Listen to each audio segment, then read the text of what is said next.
Olá, sejam bem-vindos ao podcast da Escola Waldorf Rudolf Steiner. A gente está hoje aqui com o Dr. Daniel Becker.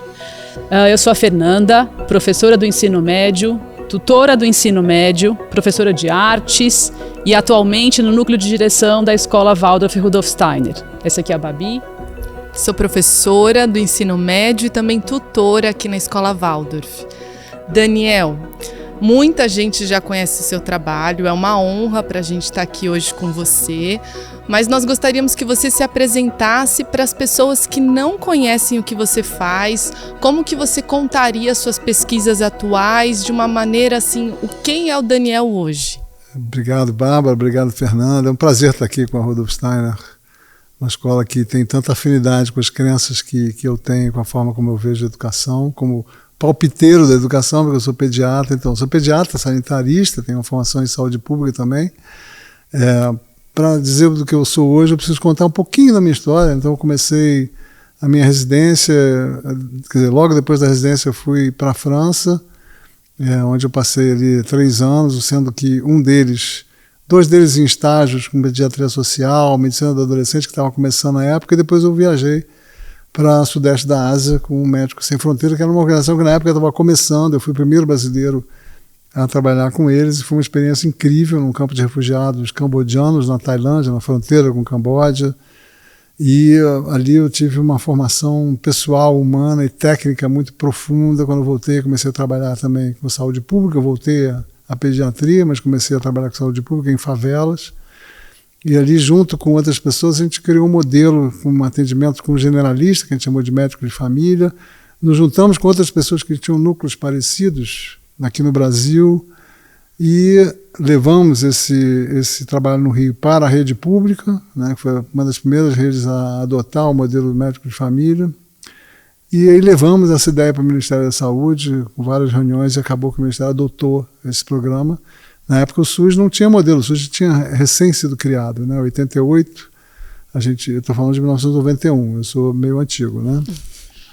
E foi uma revolução no Brasil, né? Hoje em dia o Saúde da Família é o principal programa de atenção básica do Ministério da Saúde, atende mais de 120 milhões de pessoas e é um grande orgulho da minha carreira. E depois disso a gente radicalizou, a gente saiu da unidade de saúde, a gente tinha criado uma ONG para isso e trabalhei muitos anos em favelas, com desenvolvimento sustentável, desenvolvimento local, fortalecimento de lideranças, usando a saúde como ferramenta, né? A saúde mobiliza, mas mobilizava para o desenvolvimento, para a solução de problemas, para o fortalecimento das lideranças de comunidades empobrecidas, para que elas tivessem mais recursos e mais capacidade de resolver seus próprios problemas e também de buscar recursos junto à política pública.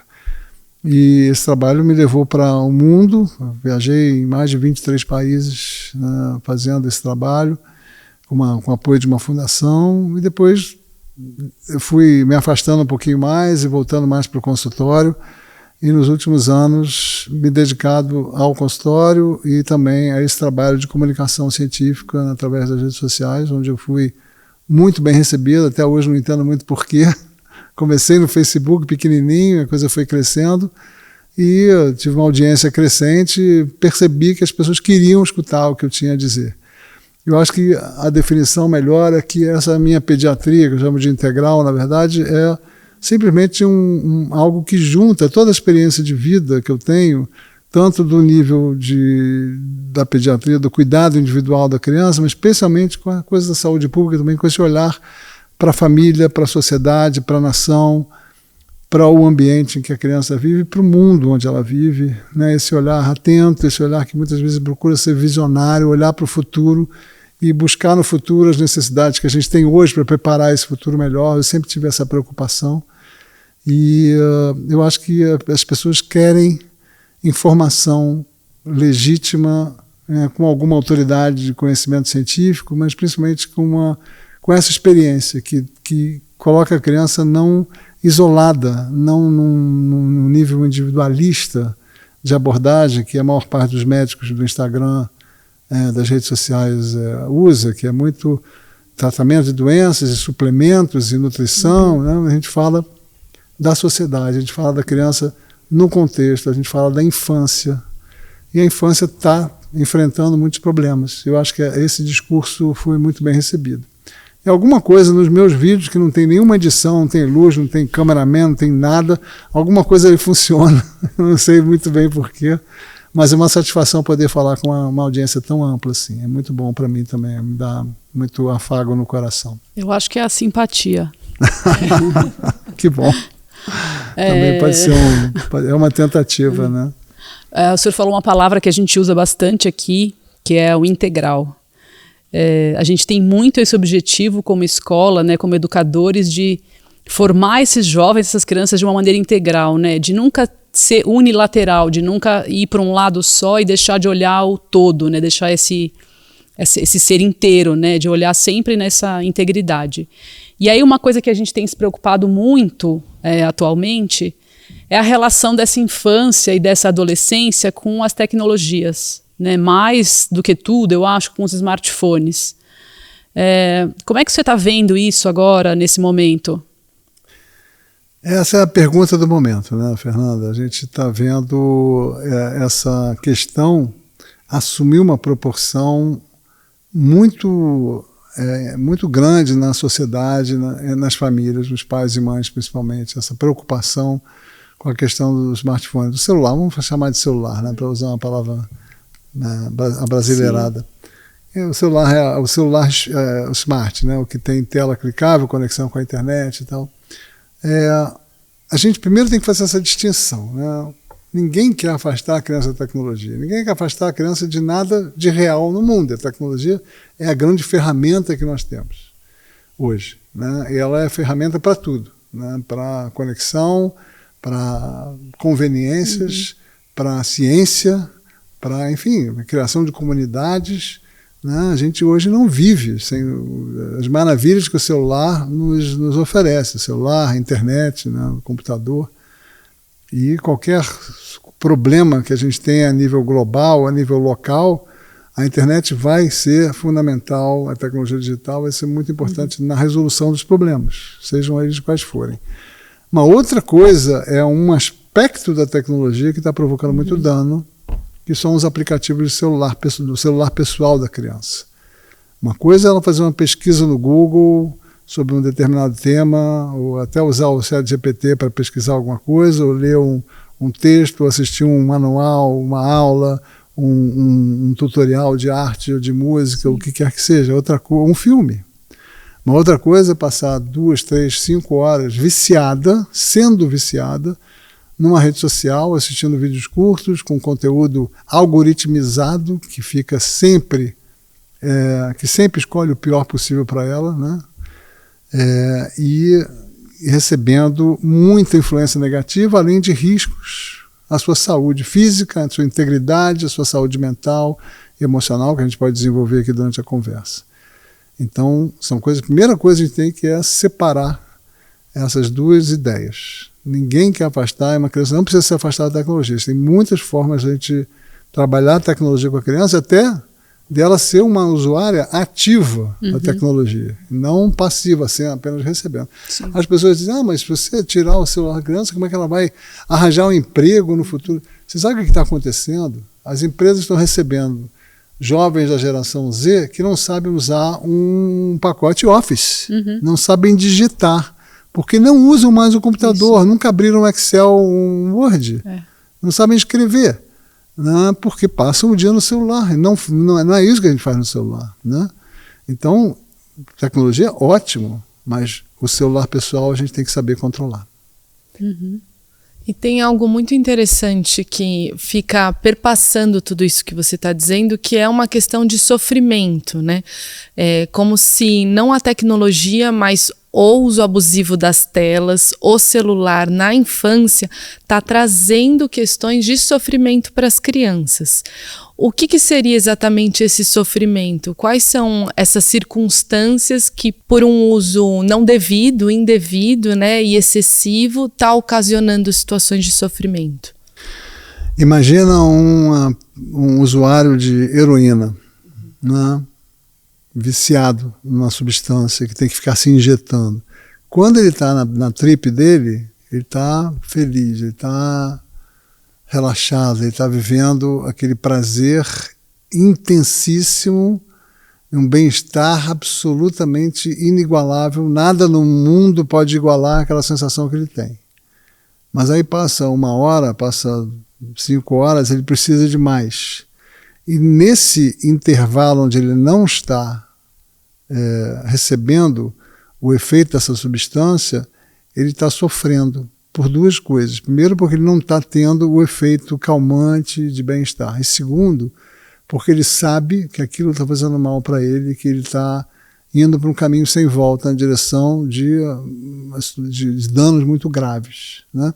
Eu acho que as crianças intuitivamente estão percebendo, porque o uso excessivo de celular, a gente tem que também caracterizar isso, né? A gente está falando de uma criança que fica meia hora no WhatsApp se comunicando com os amigos e depois joga durante meia horinha um jogo inofensivo de futebol, coisa parecida, e depois não usa mais. Nós estamos falando de crianças que ficam em redes sociais ou assistindo os vídeos curtos, que o YouTube também tem a sua versão, a gente tem que tomar cuidado com isso. Os shorts do YouTube são simulacros de rede social, ou que ficam recebendo centenas de notificações nos grupinhos de WhatsApp deles, que também é uma forma de vício, né? E que fragmenta a atenção. São situações completamente diferentes, né? O excesso de celular é muito nocivo. Então, a criança que está muito mergulhada nesse vício, nessa imersão excessiva, ela, ao mesmo tempo que durante o uso ela está tendo prazer, ela está relaxada, ela está desligada do mundo, mas quando aquilo acaba, ela tem essas mesmas 2 sensações. O que eu estou fazendo? Eu estou há 2, 3, 5 horas aqui. Meu Deus, assim, sabe? E o meu dever de casa, e as minhas amigas, e o meu jogo de futebol, e, sabe? E o mundo, e a vida, e a minha brincadeira. E ela, logo depois, ela começa a querer entrar de novo. Ela não consegue ficar mais olhando para um pai ou para uma mãe, conversando numa refeição, até porque o pai e a mãe também estão olhando o celular muitas vezes, com a televisão ligada. Então essa desconexão dela com o mundo, a desconexão da própria família, a desconexão dos amigos e uma vida praticamente toda dentro de um mundo tecnológico, um mundo digital, provoca mal-estar. Provoca mal-estar, não há dúvida. Provoca um mal-estar que vai ser sentido fisicamente. A criança que começa a não dormir bem, porque ela acorda de madrugada e muitas vezes ela vai ver o celular. Pessoas que deixam o filho dormir com o celular. Outro dia eu ouvi uma história, eu estou num grupo de trabalho do governo, né, com 7 ministérios e 20 especialistas que estão elaborando um guia de orientação para a família sobre o uso de telas por crianças e adolescentes. Vai sair agora em outubro. E uma das especialistas contou que o filho dela, os pais, ela e o marido não querem dar celular e a criança não tem celular, mas ela passa o dia na casa da avó e a avó dá uma liberada, né? Eles estão trabalhando e tal, e a avó é uma cuidadora. E aí ele fica pedindo para jogar um joguinho, tudo bem, e realmente tudo bem, não vai ficar fazendo isso o tempo todo. E aí ele um dia pediu para a avó, entra no meu grupo de WhatsApp da minha turma, 8 anos. Veja o jogo dos 7 erros, né? 8 anos, grupinho de WhatsApp da turma. Uhum. Aí a avó entra, ok, tadinho, tá de fora, é o único que não tá, não sei o quê. A avó entra meio anonimamente e ela começa a ver que estão chegando mensagens de cyberbullying contra esse menino, porque ele estava de fora. E aí são mensagens com imagens, estão fazendo uma brincadeira de criar memes com imagem dele, o rosto dele, manipulado lá com IA, e deformando o corpo dele, botando monstrinhos, não sei o quê, e sacaneando ele de todas as formas. E ele fica super triste, porque ele acaba vendo isso. Essa avó vai aos pais, eles se comunicam com essa escola, a escola então chama os pais dos meninos que estavam mandando essas mensagens, e os pais se recusam a acreditar que são os meninos. Isso é fake, não é possível, porque a mensagem, isso aqui foi mandado às 2 da manhã, tá vendo? Meu filho está dormindo a essa hora. E quem mandou foi o filho deles. E eles não acreditam.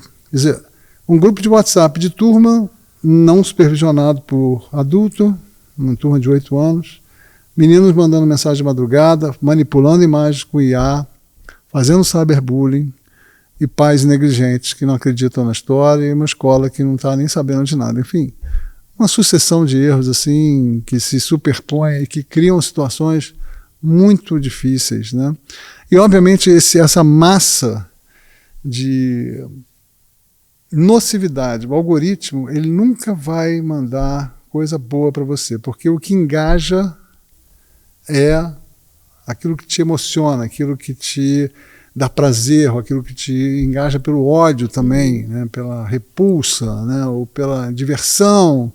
E vão ser conteúdos sempre superficiais, sempre banais, sempre sem história, sem personagem, sem conflito, sem raciocínio, né? Sem necessidade de você pensar no que você está vendo, acríticos e com conteúdos cada vez mais nocivos e cada vez mais radicais, né? E para as meninas, especialmente, esse mal-estar vem muito da comparação, que o algoritmo também sempre vai mostrar para a menina, especialmente, que é quem, infelizmente, é a situação da mulher na sociedade, a exigência de aparência e de beleza e de perfeição, né, que vem muito em cima da mulher.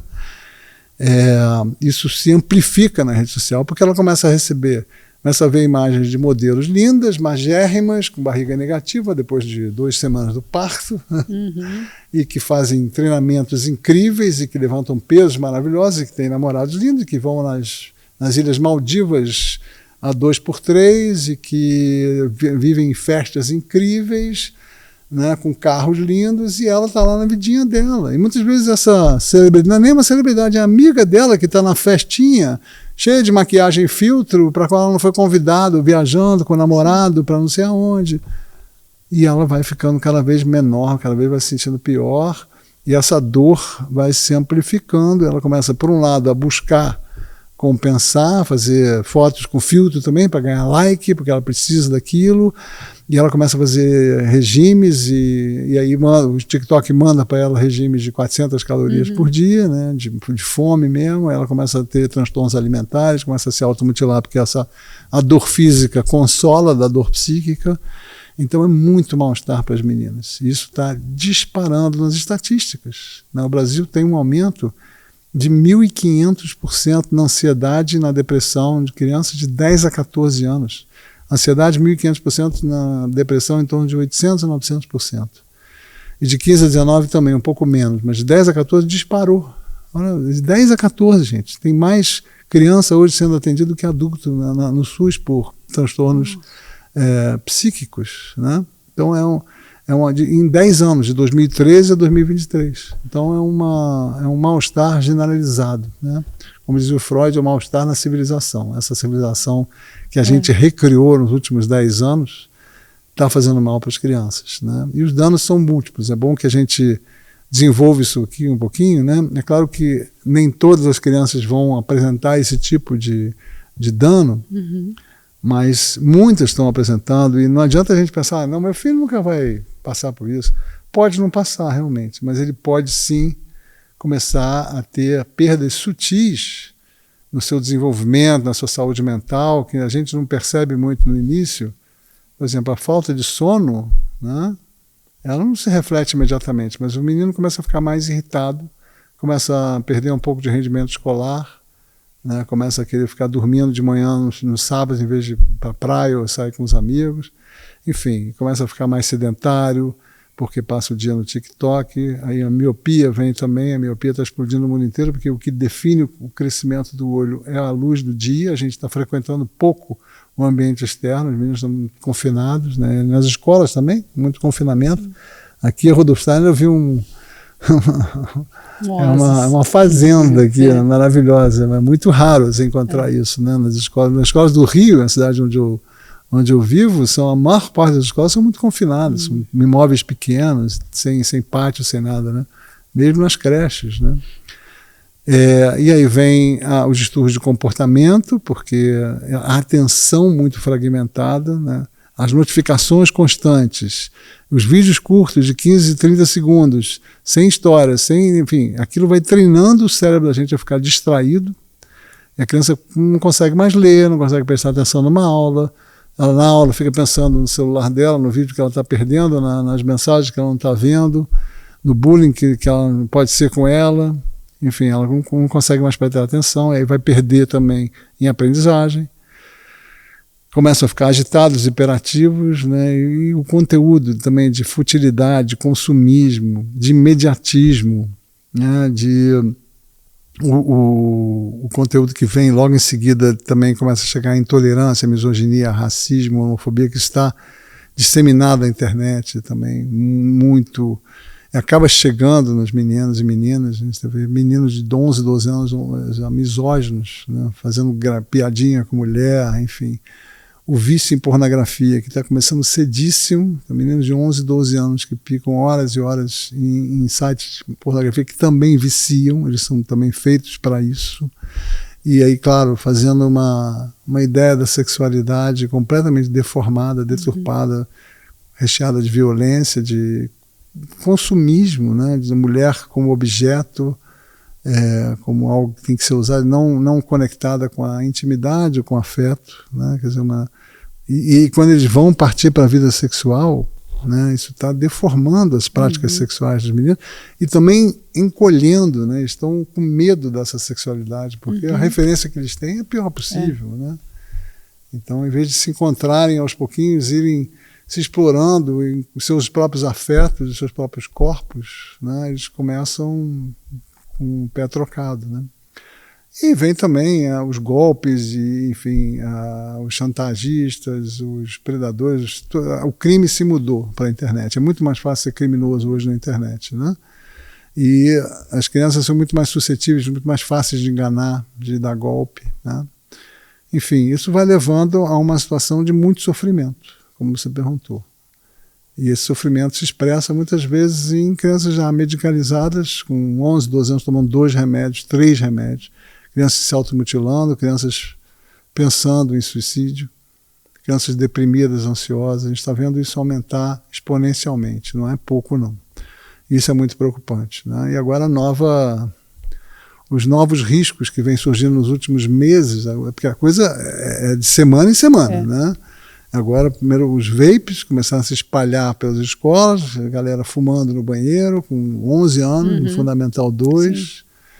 E agora, mais recentemente, meninos e meninas jogando, principalmente os meninos, né, jogando joguinhos com roleta de cassino eletrônico, cassino digital, que é proibido para criança, que é proibido no Brasil. Olha a superposição de proibições. E que são difundidas por crianças influenciadoras que têm até 6 milhões de seguidores. Uma criança de 8, 10 anos com 6 milhões de seguidores fazendo propaganda de cassino online para outras crianças. Imagina uma coisa dessa. É impensável, mas é incontrolável, porque as redes não têm regulamentação, né? É dor que não acaba mais, Fernanda. Enfim. E aí a gente tem uma conjunção, né? Eu fico pensando nesse momento como uma conjunção de coisas. Então a gente tem uma geração que tem esse celular à mão, a hora que quiser, com tudo ali dentro, né? Um portal, uma passagem para outro lugar, né? E para um lugar maravilhoso. Para um lugar exato, onde tudo é perfeito e tal, muito atraente, viciante, né? E você tem os pais dessas crianças e jovens que têm esse portal na mão com medo do mundo real, né? Você tem os pais que têm medo de deixar o filho sair de casa, que têm medo de deixar ele brincar na rua, ir até a esquina comprar alguma coisa, porque tem muito medo do mundo real, mas acabam esquecendo e deixam os filhos no mundo virtual. Que no fundo, se a gente for pensar em tudo isso que você está falando, é muito mais perigoso, né? É muito mais perigoso, não há dúvida. Porque o mundo real, ele é perigoso na percepção. O nível de violência dos jardins de São Paulo deve ser parecido com o da Noruega, né? Uma criança que sai de metrô com 11, 12 anos é muito mais provável que ela chegue bem do que ela tenha qualquer problema no seu caminho. E o Jonathan Haidt, que é o autor desse livro Geração Ansiosa, que está sacudindo o mundo aí, que foi um grande lançamento, eu fiz o lançamento dele aqui pela Companhia das Letras, ele tem uma frase muito, muito legal nesse sentido. A gente está super protegendo as crianças no mundo real, é mais ou menos o que você falou, e protegendo pouco no mundo virtual. Então a gente achava que o filho, até há pouco tempo, o filho chegava em casa, sobreviveu à bala perdida, ao sequestro, ao estupro, mas agora está no quarto, está em segurança. Não, porque o estuprador, o ladrão e o predador estão lá no quarto dele com ele, né? E se a gente não abrir essa porta, não pegar a senha e olhar o que está acontecendo, você está desprotegendo teu filho. Se você permite que ele fique ali sozinho muitas horas, você está literalmente abandonando o seu filho. Eu vejo isso, casos de abandono digital, porque para a mãe e para o pai, que estão viciados também em celular, estamos todos, porque as empresas investem bilhões para fazer a gente ficar viciado. É bônus, né? Os empregados das redes sociais têm bônus de fim de ano se aumenta o engajamento, se aumenta a permanência, porque eles ganham dinheiro assim, a economia da atenção. Então, a gente está vendo a família completamente desconectada. Você vê isso no restaurante. Você vai no restaurante hoje desses que recebe muita criança, né? A maioria das mesas está cada um no seu celular, né? E aí você tem realmente a desconexão mais absoluta, que os pais estão, por um lado, também viciados, a criança viciada, fica tudo bem. Eu, quando fui fazer uma reportagem lá para o Fantástico com o Dr. Drauzio, ele fez aqui em São Paulo, cobriu uma família, eu cobri uma família no Rio de Janeiro. E a gente trabalhou com a família para fazer uma mudança, né? E essa família que eu trabalhei, eu vi outras também, eles me contaram casos dos amigos, assim, de essa família, essa mãe, ela trabalhava no fim de semana, quer dizer, ela não tinha nenhum impedimento de cuidar dos filhos durante a semana. E ela desistiu dos filhos. Então, um menino de 6 anos chegava da escolinha, do primeiro ano, deitava na cama e ficava de 12:30 até meia-noite no TikTok. Literalmente, ele levantava para pegar o prato na mesa e ir para o quarto dele jogar, brincar mais. E o outro de videogame, com 13, passava o dia também no quarto com o videogame, né? Viciado.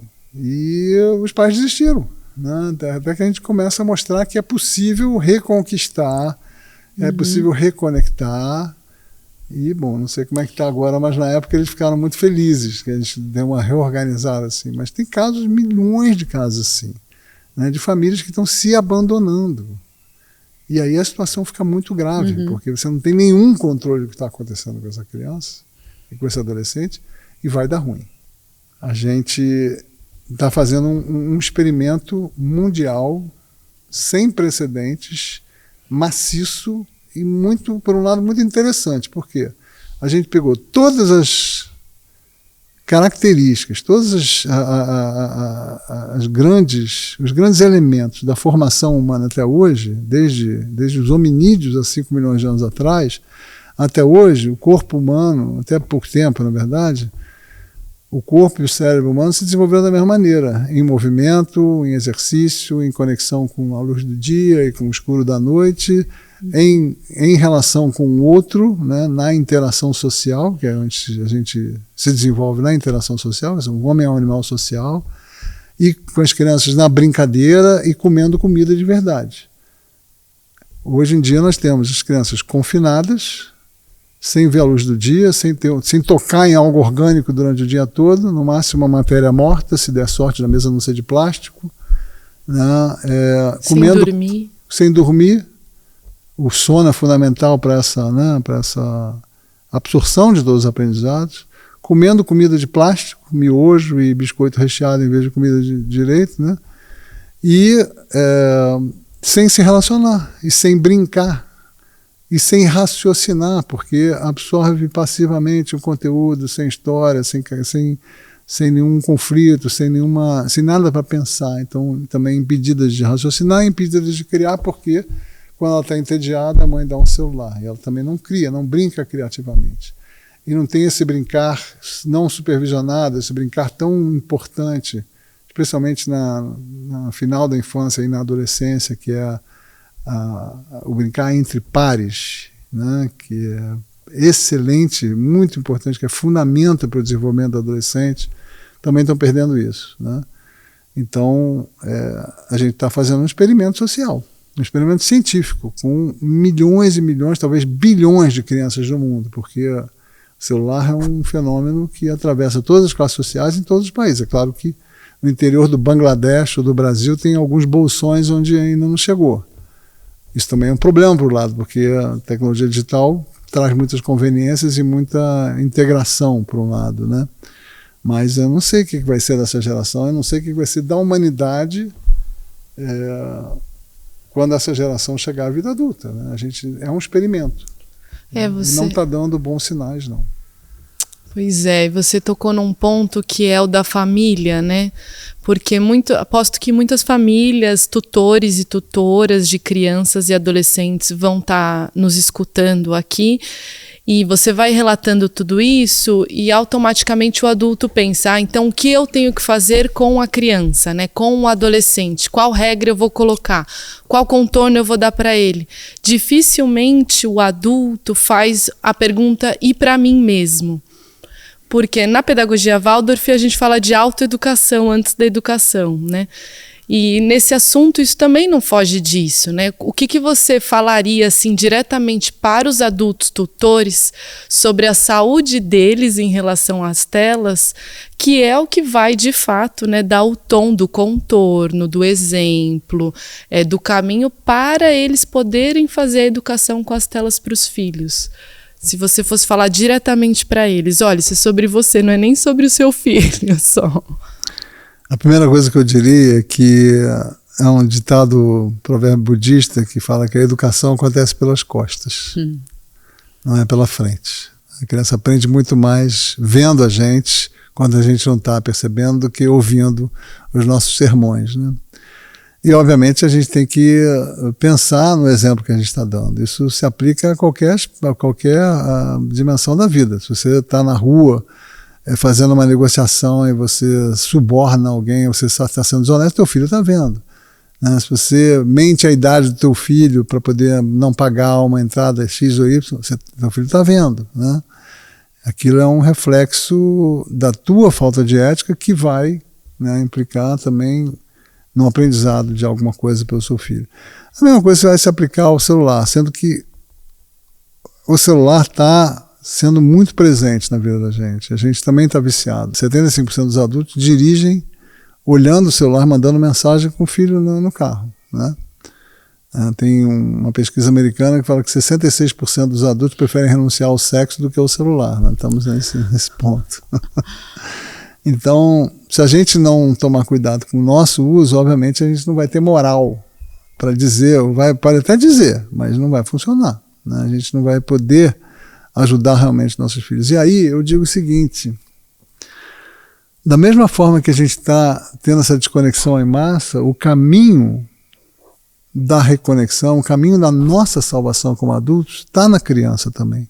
Porque a criança é esse ser que ainda pode pegar nossa mão e nos levar para um lugar melhor, né? Porque ela tem o brincar, ela tem a fantasia dentro do DNA dela. Não precisa ensinar uma criança a brincar. Basta você oferecer a oportunidade, você criar um ambiente seguro, deixar ela brincar. E se você engajar na brincadeira, aquilo vai te fazer muito bem também. Então, deixa o teu filho te levar pela mão em direção a um lugar de brincadeira, de fantasia, de bom humor, de leveza.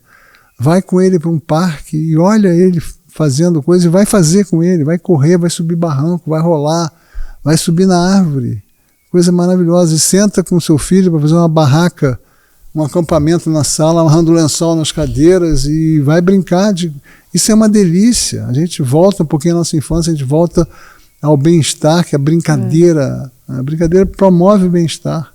A gente sabe qual é a forma melhor de você ensinar um adulto qualquer coisa? É pelo humor, né? E o humor é a brincadeira do adulto, né?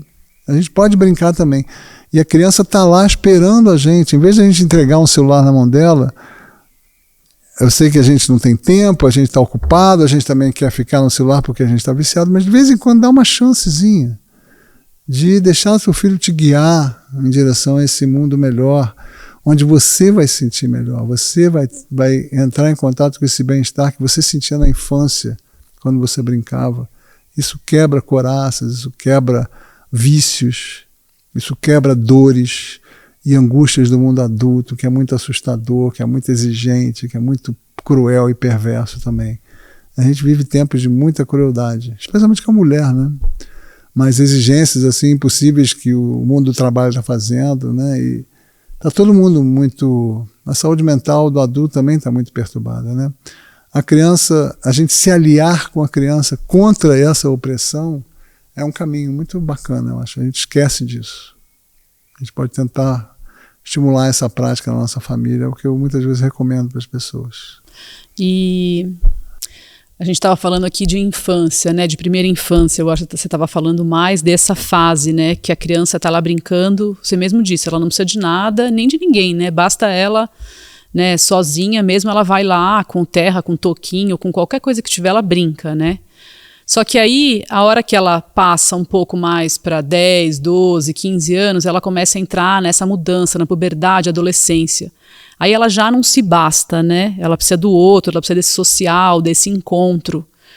Só que hoje em dia esse encontro está mediado, né, por uma tela na frente dela. E ele não é inteiro. E aí existe a ilusão de que ele é inteiro, só que ele não é, e ela sabe que ele não é inteiro, né? E isso tem causado, né, sofrimento extremo e muitas outras questões, até de um esquecimento, entre aspas, do que é esse social, né? É um grande problema, né? A nossa epidemia, né? Não dúvida. Essa passagem ela é muito interessante, né? Porque existe uma reconfiguração do cérebro, ao mesmo tempo que estão nascendo os pelinhos e mudando a voz e crescendo os seios e os testículos e o pênis, ali também está havendo uma mudança cerebral, que a gente não é visível. As outras são visíveis, né? Ou audíveis, mas o do cérebro não. Mas o cérebro faz essas mudanças, que é a reconfiguração do cérebro em direção ao cérebro adulto, é o fortalecimento do córtex pré-frontal por mecanismos de podas e reconexões, né? Realmente uma reconfiguração que vem dos hormônios e das mudanças metabólicas, mas que precisa da experiência da vida, né?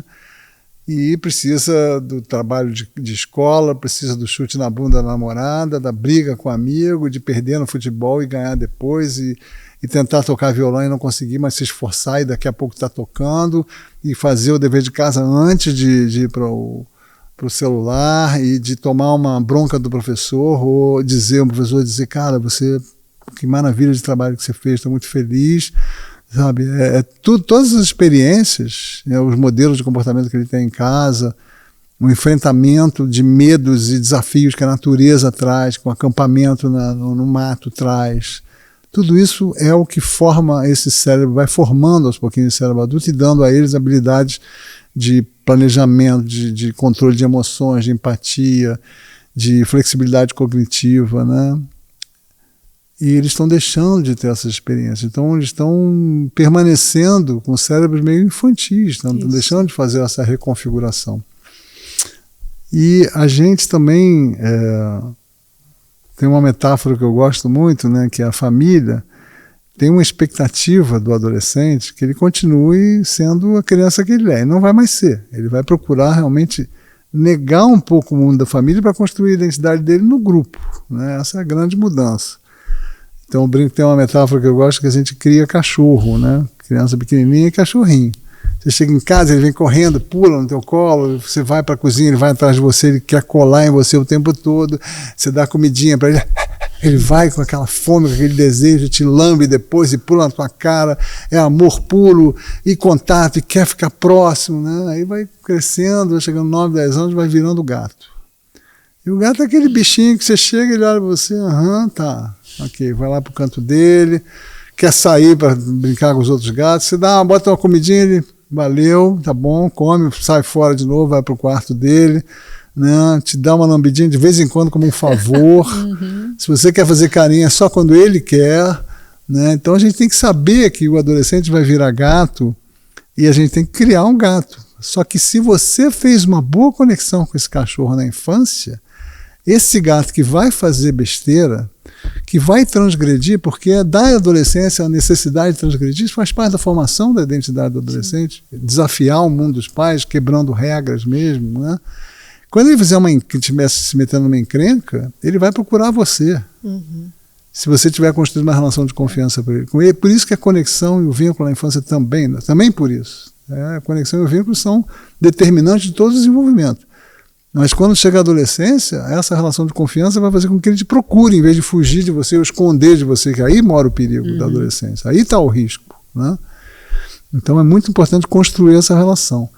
E aí quando chega essa hora do grupo de adolescentes que precisa de pertencimento, precisa fazer igual aos outros, né? tem um coquetel de riscos aí, Fernanda, porque você tem um menino, uma menina que precisa pertencer, então tem que se identificar com o grupo, tem que fazer igual. Não tem noção de risco, a noção de risco do adolescente é muito limitada, são muito influenciáveis e querem transgredir. Então isso forma uma espécie de coquetel, você sacode isso e dá um medo, porque as chances de dar encrenca são grandes. Então se o menino entra no banheiro de escola, tem 4 fumando vape, cara, vem cá, olha que delícia, não sei o que, isso aqui é sabor, menta, e não sei o que, verdinho, maneiro, não sei. Ele pode até ter lido, pode até ter tido uma conversa com os pais, mas a tentação dele, não fumar necessariamente, mas a tentação de entrar naquela roda e pertencer é muito grande para ele, né? Então ele tem que estar muito fortalecido para não fazer esse tipo de coisa. E por isso essa conversa é tão importante. Agora, a solução para reduzir o impacto dessas telas nesse mundo adolescente, ela mora exatamente nesses movimentos de família que a gente viu aqui, que trouxe uma fala, inclusive, da representante do Movimento Desconecta, na formação de comunidades de famílias, de microcomunidades, onde haja afinidade, onde hajam crenças parecidas, onde, por exemplo, as famílias estejam de acordo em não dar um celular para os seus filhos até 14 anos, 15 anos. Então eles vão estar juntos. Isso, obviamente, numa escola como a Rudolf Steiner, é muito mais fácil, porque quem coloca o filho aqui já tem um pouco esse direcionamento. A escola já direciona nesse sentido, a escola já traz esse alerta. Então é mais fácil você ter um grupo de adolescentes de 15 anos, 14 anos que não tem celular, ou que não tem ainda TikTok, Instagram. E aí você tem uma convivência muito mais positiva. Mas também está se formando em outras escolas esses pequenos grupos que vão, e eu sempre recomendo assim, faça amizade com as pessoas da turma da creche dos seus filhos, porque se você começar cedo, pega as pessoas que parecem mais legais e chama para um passeio de fim de semana, para um piquenique no parque, vamos fazer um piquenique as 2 famílias, ou 3 famílias, sabe? Porque isso começa a formar vínculos que vão ser úteis a vida inteira, tanto para os filhos, que vão fazer amizade para a vida toda, isso é uma coisa maravilhosa, quanto para as famílias, porque quando uma mãe ficar doente, ela vai dizer, fulana, posso mandar teu filho para ir? Posso mandar meu filho para você cuida dele hoje? Isso é maravilhoso, né? Quando tiver uma pandemia de novo, a gente vai ter, infelizmente, vai ter, eu posso garantir a vocês, a gente não sabe quando, mas vai ter. Se a gente continuar trabalhando a destruição ambiental como a gente está fazendo, esses meninos, essas famílias podem morar juntos numa casa, está todo negativo, vão lá, como aconteceu com muitas famílias na pandemia, né? Isso foi uma coisa maravilhosa para algumas pessoas que foram para o campo e ali viveram em liberdade, né? Enfim, tem muitas possibilidades que se formam a partir dessas comunidades familiares, e para o adolescente isso é maravilhoso, né? Porque vai produzir contato humano e brincadeira, interação e esporte, tudo que eles precisam, aprendizado, tudo que eles precisam. Contato real, né? Contato com a vida. Vida on life, em vez de vida online. Isso. E Daniel, como que você enxerga hoje a relação entre a nutrição mesmo, a saúde física das crianças e dos jovens com o uso das telas? Quais são, né, os pontos de conexão para você entre esses temas? São muitos, né? A gente, o velho ditado é profundamente verdadeiro. Você é o que você come, né? Então a forma como a gente se alimenta vai influenciar a nossa saúde física, a nossa saúde mental, a nossa saúde emocional, nosso aprendizado, claro, né? Também. Se está bem alimentado, faz toda a diferença. Estar bem alimentado, a gente sabe hoje que é comer comida natural. Que é a regra de ouro da alimentação, é uma regra que o Michael Pollan inventou, é um jornalista que escreve sobre isso, desembale menos, descasque mais. É uma regra de ouro mesmo, é muito simples, mas esse é o caminho da boa alimentação, da saúde, né? Comer comida natural, não é nem falando de orgânico, não. Orgânico sim, é o ideal, mas nem todo mundo tem acesso ao orgânico, mas é desembalar menos. A gente sabe que os ultraprocessados hoje estão ganhando a corrida. A gente está mudando uma alimentação tradicional que é extremamente benéfica, que é uma das mais elogiadas no mundo, né? Arroz, feijão, uma carninha, um franguinho e a salada, o legume, a berinjela, a couve-flor. Estamos trocando isso por biscoito recheado, refrigerante, salgadinho de pacote, sobremesas adoçadíssimas, né? E eles estão ganhando. E estão ganhando por quê? Aí entra a questão das telas. Eles ganham porque por vários motivos. Primeiro, são ultra convenientes. Segundo, são universalmente distribuídos, né? Você tem desertos nutricionais, que a gente chama. Isso é uma categoria de saúde pública. Quilômetros e quilômetros de periferia onde você não encontra uma folha de alface para vender. Hoje é impossível encontrar um feijão, mas vai ter a Coca-Cola e vai ter o salgadinho, né? Aquele bem vagabundo, cheio de sódio. Então, e eles são também criados a partir de uma engenharia alimentar, né, com muito sódio, muito sal, açúcar e gordura, muito sal, açúcar e gordura, e aditivos cosméticos, né, que dão essa composição irresistível. Irresistível porque ela é hiperpalatável. Então, nunca que uma maçã vai ganhar de um biscoito recheado de uma criança. Nunca, né? Aliás, a conexão com as telas é muito interessante, porque a tela oferece, o celular oferece uma experiência social inigualável, que o mundo real não oferece. No celular você vai ter 300 amigos, 200 likes, 20 mil comentários, e no mundo real você tem 3 ou 4 amigos, né, que não te dão like o tempo todo, né? A mesma coisa que o biscoito recheado, ele oferece um sabor, né? Aquela situação clássica, né? Você está numa feijoada da titia, depois da feijoada está tudo prostrado no sofá, não consegue nem falar direito, mas se a vovó aparece com um sorvete, todo mundo se levanta para comer. Por quê? Ele ganha você não é na sensação de saciedade, que tem todo um ciclo metabólico de hormônios que dão fome, que saciam. É no prazer, é dopamina, né? Então você vai comer mesmo que esteja lotado. E aí você vai engordar, você vai adoecer. Hoje em dia se calcula que os ultraprocessados são responsáveis por 57 mil mortes no Brasil. Eles estão associados com mais que a violência. Eles estão associados com a grande maioria das doenças que estão matando a humanidade, né? Hipertensão, diabetes, obesidade, derrame, infarto, depressão, câncer e agora demência também. Demência precoce. É o estrago que esses alimentos estão fazendo. E eles têm muita propaganda falsa, né? Propaganda de um achocolatado desse com 70% de açúcar, que para você ser super mãe dos seus filhos tem que dar esse produto.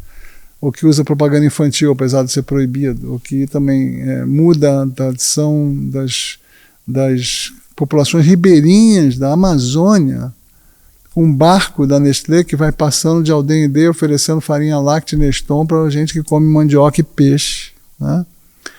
A baixo custo, para conseguir formar clientela, né?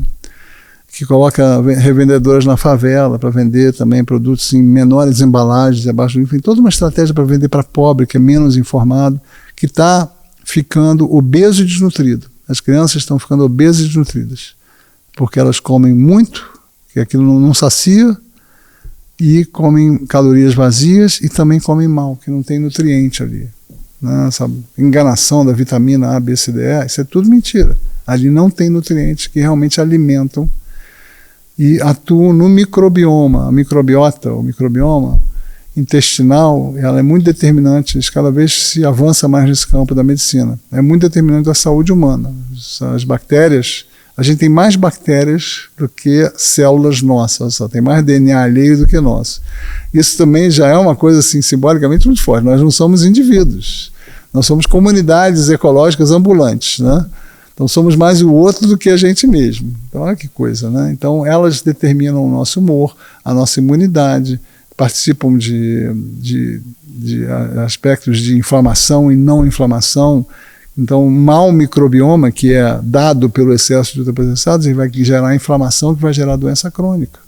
Uma série de problemas.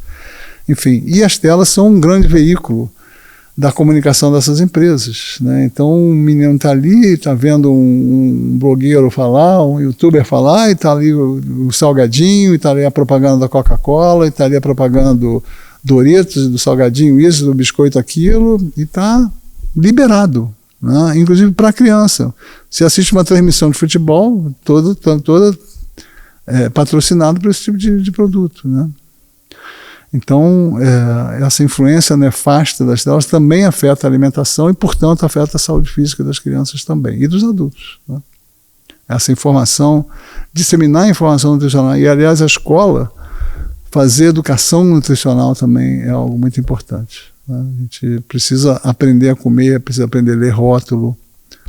Isso é um papel também da escola, porque os pais não sabem muitas vezes. Estou com vontade de fazer uma pergunta aqui que a gente tinha conversado, a Fernanda e eu.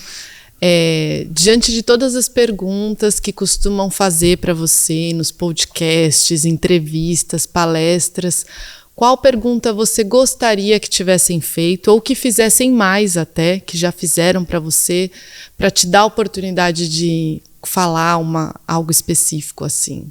Que pergunta você gostaria que nós fizéssemos para você hoje? Olha, Bárbara, uma pergunta muito sensível, eu te agradeço, não tinha pensado nisso. Mas eu acho que tem uma coisa assim que é um tema que eu gostaria que me perguntasse mais, eu gostaria que as pessoas estivessem mais interessadas. E que para mim é a minha grande motivação, acho que no momento, sabe? Eu estou muito engajado nessa questão. Quando eu faço qualquer coisa no Instagram que tenha referência ao meio ambiente, à proteção do meio ambiente, a um protesto contra as queimadas, ou apoio a uma ONG ambientalista, né? O engajamento desaparece. Né? Então, quando eu falo de gripe e leitinho e coqueluche, não sei o que, doenças, são milhares de likes e distribuições, transferências e compartilhamento. Se você falar da queimada e da gente precisar parar com destruição ambiental, zero. Então, eu queria que me perguntassem mais sobre isso. Como é que a gente pode deixar para os nossos filhos um mundo tão bom como a gente recebeu dos nossos pais? E a gente não está fazendo isso. Isso me angustia muito. Eu sou um ansioso climático, tem essa nova definição, essa nova categoria de ansiedade climática. Eu sou um ansioso climático. Eu penso todo dia, eu não vou durar muito tempo aqui, eu tenho 66 anos. Então, se eu tiver mais 20, está bom. Mas os meus filhos vão ficar aqui, eu espero ter netos, eu quero que eles usufruam desse mundo ainda como eu usufruí. A gente tem que ter clareza disso. A gente foi muito privilegiado. Nos últimos 150 anos a gente viveu num mundo perfeito. Um mundo de variações de temperaturas muito pequenas, e onde os problemas não eram causados pelo clima, pela poluição, pelos eventos extremos, mas agora a gente vai enfrentar esses problemas como algo de muito presente no nosso dia a dia. Isso não vai ser fácil. Vai ser muito difícil. Vai gerar muito sofrimento. E não é só passar calor, não. É perdas de safras, é fome, o feijão, a gente está arriscado de não ter feijão, o feijão ficar caríssimo. E o calor vai ter quebra de energia, porque vai estar todo mundo usando ar-condicionado, então vai faltar energia, então vai ter o rico passando calor também, e vai ter falta de água, e vai ter migrações em massa, porque vai ter territórios dentro do Brasil que vão ficar inabitáveis, né? Enfim, a quantidade de sofrimento que nossos filhos e netos vão viver se a gente não fizer nada é enorme. Mas dá tempo da gente fazer alguma coisa, não é para entregar os pontos ainda. Mas se ninguém olha para isso, aí a gente está entregando os pontos. E eu estou sempre procurando falar dessa coisa, eu queria que as pessoas disseminassem esse conteúdo, e não só a lavagem nasal, que também é ótima, mas não é o suficiente para a gente deixar um mundo melhor para os nossos filhos. Isso me angustia muito. E a gente conversou também na palestra como isso pode ser algo que dê sentido para a nossa vida. Para mim está dando, né? Lutar por uma infância melhor, por menos desigualdade, por um mundo mais sustentável, dá algum sentido para a minha vida, me dá propósito, eu estou engajado nisso, isso me dá gana de viver, de trabalhar, né? Eu gosto muito do que eu faço e o motivo principal é esse, eu tenho um propósito. E eu acho que cada família pode fazer dessa questão um propósito. Tem gente que não vai dar bola, mas isso aí é de cada um, né? Tem gente que o propósito vai ser ajudar os animais, que vai ser disseminar, vai ajudar uma ONG de caridade, o padre Júlio Lancelotti, sei lá. Cada um vai encontrar a sua forma, mas é preciso entender que buscar propósito e sentido a gente busca no coletivo, a gente não encontra isso nas ambições individuais de ser rico ou de ser famoso. Não é assim que a gente ganha propósito na vida. Sentido a gente encontra no coletivo, em fazer algo pelo outro, pelo humano, né? Fora do nosso umbigo, para além da nossa própria história. E o que mais faz sentido para essa geração de adolescentes, obviamente, é a questão ambiental, porque é a sobrevivência deles. Eles precisam que esse mundo ainda se preserve. E hoje em dia é muito difícil ser adolescente, gente, porque você olha para o futuro e vê essa coisa se armando ali, que não está legal. Essa coisa não está se armando ali, está se armando aqui. Porque a gente já está sentindo os efeitos e quanto mais a gente sente efeito, quanto mais as ondas de calor geram secas e incêndios, mais a gente acelera isso, né? Então a gente precisa agir rapidamente e para isso sim, tomar atitudes individuais, e reciclar o lixo, e consumir menos, e usar mais transporte coletivo, e comer menos carne, que é muito importante no Brasil, mas é também uma atitude de cidadão que vai se engajar pela proteção do ambiente, que é criticar o Congresso, quando o Congresso vota pacotes anti-meio ambiente, votar em candidatos que tenham realmente compromisso com a proteção das florestas, do meio ambiente no Brasil, não aceitar que a Petrobras vai buscar petróleo na foz do Amazonas, trabalhar pela economia verde, pelas energias renováveis, gritar isso, né, assinar e apoiar as ONGs que têm alguma ação, alguma influência, especialmente os políticos, a gente fazer do nosso voto um voto realmente consciente, e um voto numa pessoa que tem compromisso ambiental vai ter compromisso social também, porque as coisas estão conectadas.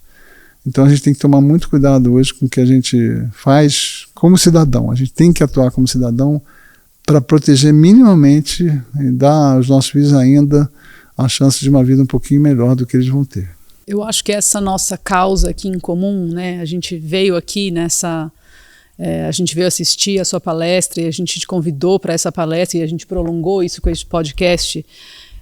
A gente estava falando do celular e esse lugar da conexão, mas eu acho que esse assunto do meio ambiente, ele começa com essa desconexão. Sem dúvida. Né? Ele começa com porque a gente, e essa geração principalmente, está apartado da natureza, né?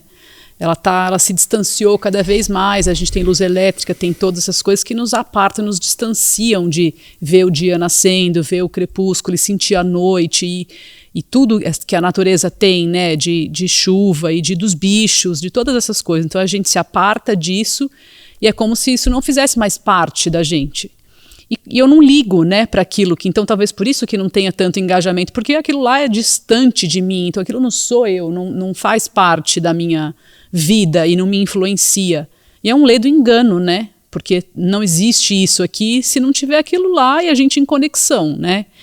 Então eu acho que esse caminho está na desconexão também em parte, não na negação de usar a tecnologia para rastrear as queimadas e para fazer essas coisas que a gente sabe que são boas de fazer, mas de desligar o celular e se conectar com a natureza, que nem você falou, de olhar o pôr do sol, você não precisa ir viajar, não sei para onde, mas só, né, ir num parque, num lugar que tenha verde, querer que tenha verde lá, então plantar árvores naquele parque, né, então fazer essa conexão de volta. Então, no fundo, a gente está falando desse mesmo, eu tenho a impressão que a gente está falando desse mesmo assunto, né, da gente se desconectar desse mediador da nossa, que traz essa vida virtual e conectar com a natureza de verdade, né? Porque aí a gente sim vai se sentir parte e vai conseguir engajar. Porque é o que eles têm para se engajar e é isso mesmo, tem razão. E a gente, professor, acho que tem que se fazer a pergunta de como a gente faz com que eles queiram se engajar nessa causa, porque é a causa, né? Você tem toda a razão. E que eles vejam sentido, isso, né? Não, você tocou num ponto fundamental, Fernanda, que eu falei minha ano passado, mas foi bom você ter trazido de volta, porque faltou até ênfase nessa questão, porque uma das formas de a gente fazer esse ativismo é levar o nosso filho para a praça. Isso. É a gente querer e exigir e mobilizar nossos vizinhos para ter uma praça melhor, para ter uma praça arborizada, para plantar árvore para nossa rua ficar mais verde. Isso é bom para todo mundo, é bom para a cidade também, porque começa a adaptar a cidade às mudanças climáticas E esse retorno à natureza, se levar, isso aí tem um estudo mexicano até interessante, que mostra que crianças que frequentam áreas naturais têm maior chance de anos depois serem ativistas, serem defensores da natureza. Isso é óbvio, porque a gente está tão desconectado que a gente não vai amar a natureza porque a gente viu uma cachoeira no YouTube. A gente vai amar a natureza quando tomar um banho gelado numa cachoeira no dia de calor, né? Quando a gente vê um pôr do sol, quando a gente olhar para uma pracinha e ver as árvores, as copas das árvores se cruzando e formando milhões de formas geométricas e com o sol filtrando e os cachorrinhos latindo e o passarinho cantando e as nuvens atrás no céu azul. Enfim, isso é o bastante para uma criança se conectar com essa natureza, né? Então esse retorno, essa desconexão e ir um pouquinho para a natureza e sentir, você falou muito, muito lindamente, sentir a noite, sentir a chuva, sentir e ver os bichos e se reconectar com isso é também uma forma de não só de procurar o nosso bem-estar, mas de fazer esse ativismo, literalmente, de reconectar os nossos filhos com a natureza, porque amando a natureza, reconhecendo ela como parte de si, eles vão ser mais engajados na defesa. Mas, na verdade, a gente precisa ser engajado, porque não basta que eles sejam no futuro. No futuro a coisa já vai estar uma boa parte perdida. Vai dar tempo. Nossa, acho que a gente teria material aqui para fazer muitos podcasts. A gente pode ir separar por assuntos e chamar o Dr. Daniel de novo para falar de cada assunto de novo, porque é muita coisa. Mas para a gente ir encerrando, eu queria agradecer a Bárbara por estar aqui comigo. A gente está junto aqui nessa entrevista. E o Dr. Daniel, eu acho que a gente descobriu porque tem tanto engajamento nas redes sociais. Sim, com certeza. Porque ele é muito simpático. É mesmo. Você falou de tantos assuntos que são muito caros para nós aqui na nossa escola. É como se você tivesse visto tudo que a gente faz, né? Soubesse tudo que a gente faz, porque a gente assina embaixo, concorda com tudo que o senhor falou.